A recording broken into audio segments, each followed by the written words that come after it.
ইসলামী ইমারাতের প্রতিরক্ষা মন্ত্রণালয় বলছেন, সেনাবাহিনীর ৩১৩ সেন্ট্রাল কোর্পস কর্তৃক ৫০টি সাঁজোয়া ট্যাঙ্ক মেরামত করা হয়েছে।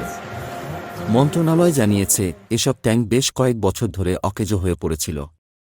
প্রতিরক্ষা মন্ত্রণালয়ের প্রকাশিত ভিডিওতে সেন্ট্রাল কোর্পসের কমান্ডার মোল্লা আমির খান হাক্কানি বলেন, পেশাদার টেকনিক্যাল টিম ও প্রকৌশলীদের প্রচেষ্টায় এসব ট্যাঙ্ক মেরামত করে ব্যবহারের উপযোগী করে তোলা হয়েছে। তিনি জোর দিয়ে বলেন, এখন থেকে তারা বাইতুল মালের রক্ষণাবেক্ষণে আরও বেশি মনোযোগ দেবেন। উল্লেখ্য যে, আফগানিস্তানের সার্বভৌমত্ব অর্জিত হওয়ার পর অসংখ্য বিমান ও কয়েক হাজার সামরিক যান মেরামত করা হয়, যা পূর্ববর্তী প্রশাসন ও বিদেশি হানাদার বাহিনী ধ্বংস করে গিয়েছিল।